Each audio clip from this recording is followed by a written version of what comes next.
Hello, everybody. Welcome to part 3 of the paradox of perception.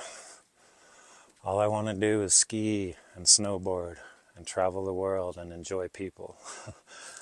But I guess I got to do this too. I'm putting it out there because no one is saying this exactly the way I am. And, something inside of me says it's important. And I want to work on it, more than just this, right? I want to build this. I want to build something. That's what I came here to do, I guess. But here it goes. The reason the implications of quantum mechanics is so hard to swallow is because it rewrites the concept of objectivity. Objective reality must be independent of the observer, as we have stated. But quantum mechanics works. Entanglement destroys the assumption that phenomena can be assigned a cause that is locally identifiable.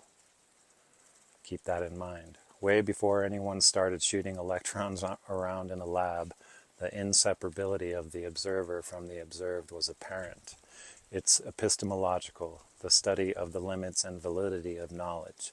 The assumption was that for something to be true, it must be objective, independent of perception, but knowledge cannot be gathered without perception, which is subjective.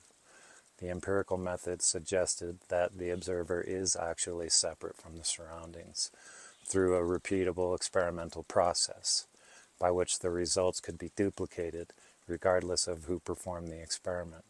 But we know that scientific models get overturned in favor of alternative interpretations that result from the arrival of new information. As we advance, our perception of the world gets more refined with our instrumentation, and we are able to build more accurate models.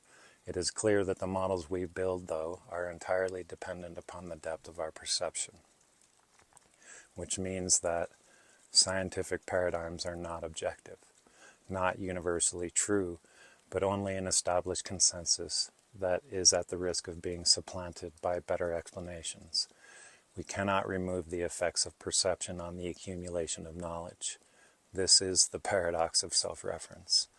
Objectivity asks that we deny the dependency of perception on the nature of reality, that truth must be independent of perspective, true regardless of any conscious awareness of it.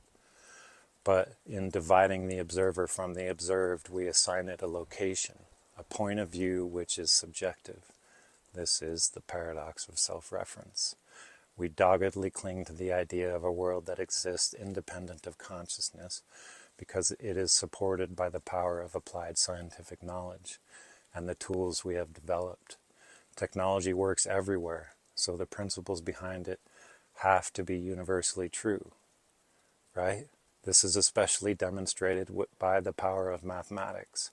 This turns out not to be the case, but it's not what you think, I assure you.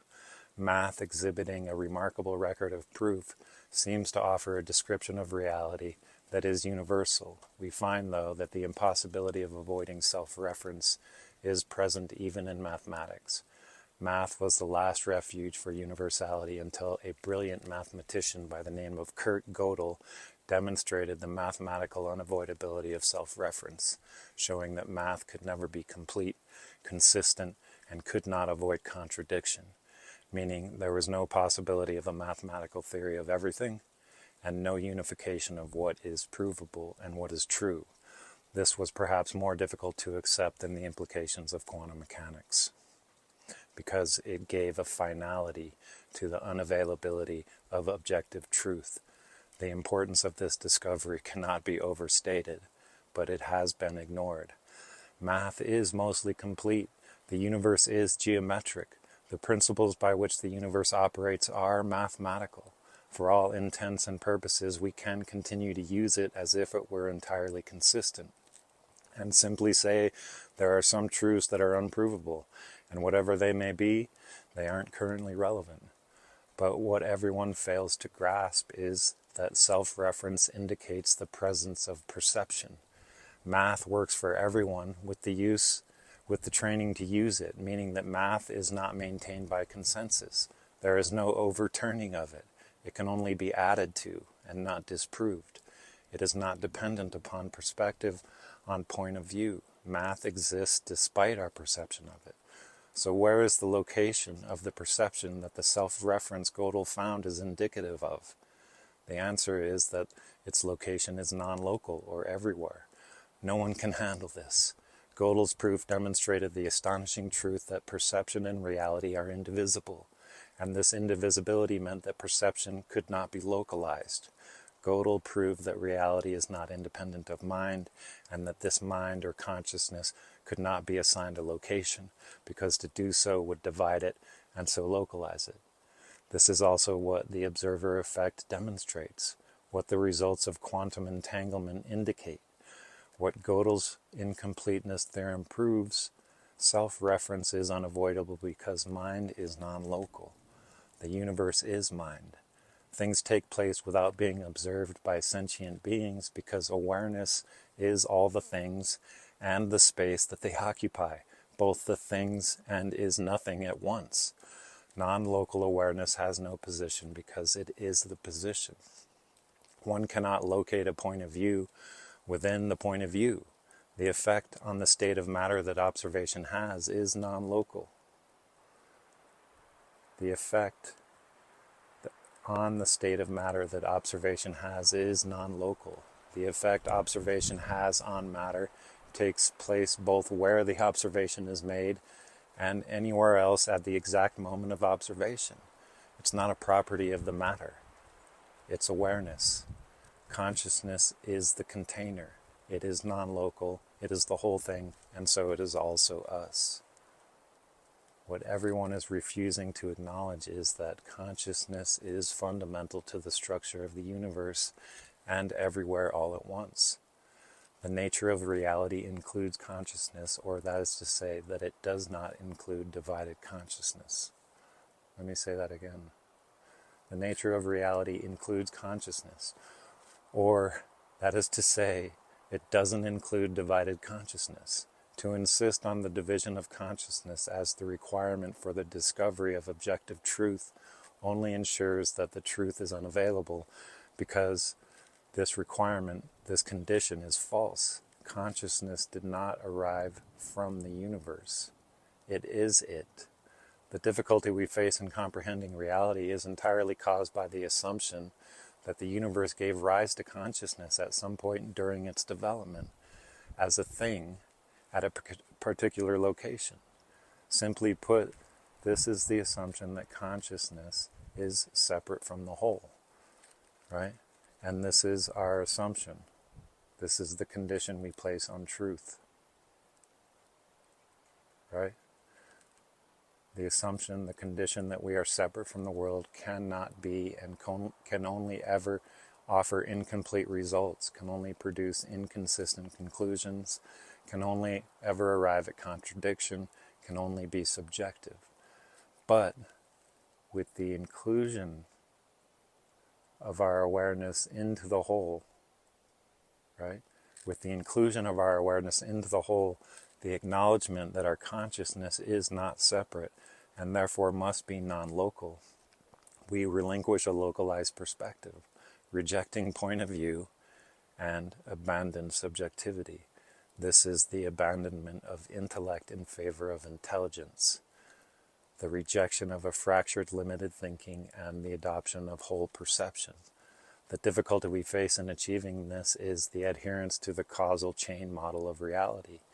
If we do this, then that will happen, right? This is a causal chain. If we do this, then that will happen. An if-then statement, right? But non-locality means that it's already here. At the center, at your center, is the ever-present origin of the whole. At your center is the ever-present origin of the whole, non-local. There is nothing to be done except see, go inside and flip the holy switch. Surrender your control and be whole. This would be called activating universal awareness. We have the ability to be cosmic, but we insist on being limited, measured, being a thing, instead of the whole thing, and immeasurable. The primary tenet of postmodern philosophy is that a consensus on the ultimate truth is unavailable, because there is no way to reconcile everyone's point of view. Ironically, the multitude of disparate viewpoints are maintained by a consensus of belief in separation, the condition of separation. The condition of separation creates and maintains a pattern that repeatedly confirms the assumption that we are divided from the whole. This makes the actual truth unavailable, because as we have said, separation creates a point of view from which one can only assemble an incomplete model of reality or an incomplete model of the truth. This pattern, once initiated, so what I'm saying is, right, are you hearing what I'm saying? That the condition initiates a pattern, right? And the pattern is maintained by our belief in the condition. This pattern, once initiated, starts a chain reaction maintained by consensus belief in the condition of separation.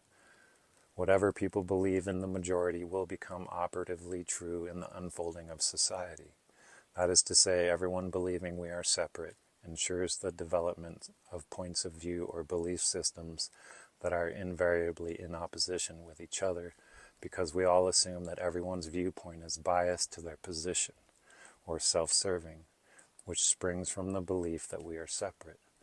This drives a dialectical mechanism in which opposing points of view or opposing models of reality compete, conflict, and synthesize over and over. This is the pattern of our civilization. The condition is encoded in each of us, and all of our interactions are carried out with it in operation, that we are separate and in competition. On aggregate, this creates a self-iterating pattern that runs on top of the actual structure of reality, separate from it. Right? On aggregate, this creates a self-iterating pattern that runs on top of the actual structure of reality, separate from it. And prepare for this, right? We're going to go over this next section in part 4 and other stuff too. But this really lays it down about how we create our own artificial reality by believing in a false condition of separation. Right? So prepare yourselves from what I'm about to say. So self-iterating pattern that runs on top of the actual structure of reality, separate from it. This is the actual original sin, the tree of knowledge of good and evil fable. Good and evil represent the dialectic of opposing perspectives, born of division of the self from nature or from God, or as I'm suggesting, from non-local awareness, the universe itself.